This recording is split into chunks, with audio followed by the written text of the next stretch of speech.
hi betungin chan tha jan sulang pe dugam pe thiam thang this ko se boy pasum pa na cha boy pa nang he chun ram ro ram char tem han varama an chang ton ti mi thang thina kha salai kan za biting kan thiam cheu la ti ro chen na ngai tha jang la tin hang si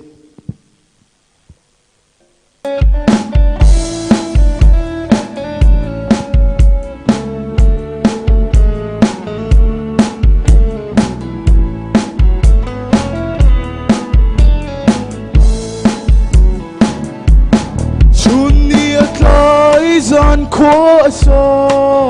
boy pa nang talo chun hi falai hi zay malo an si to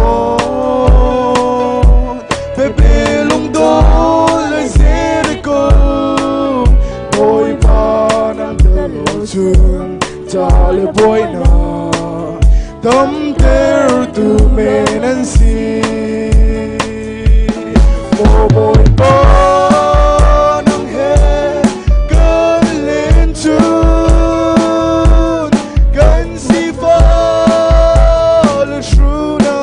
kan feel i ram ram zar tham te man van ram man cha to hallelujah boy pa he anoame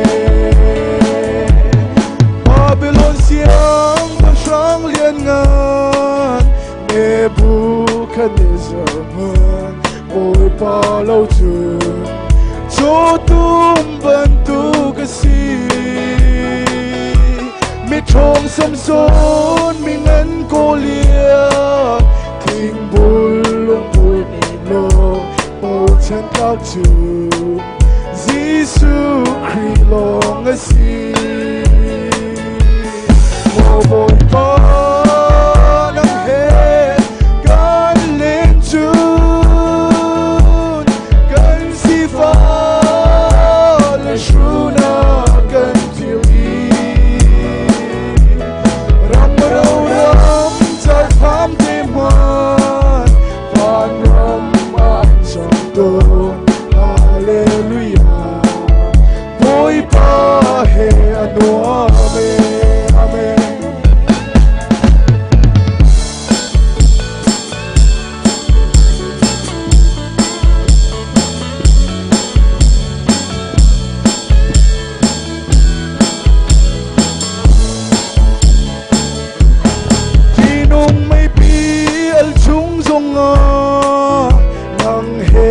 kan uma chun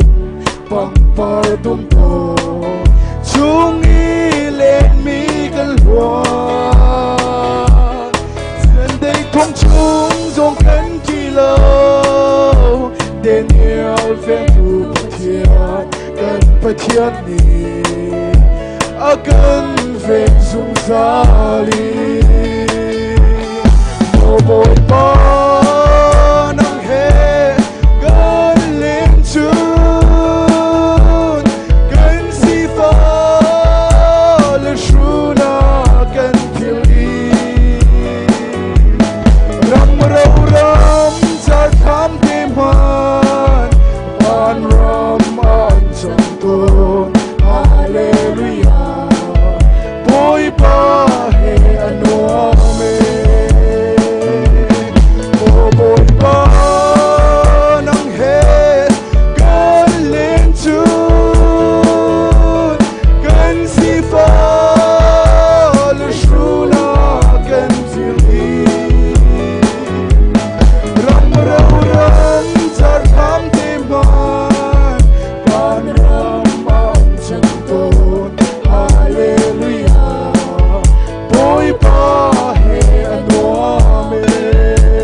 Pani supaya cakap saya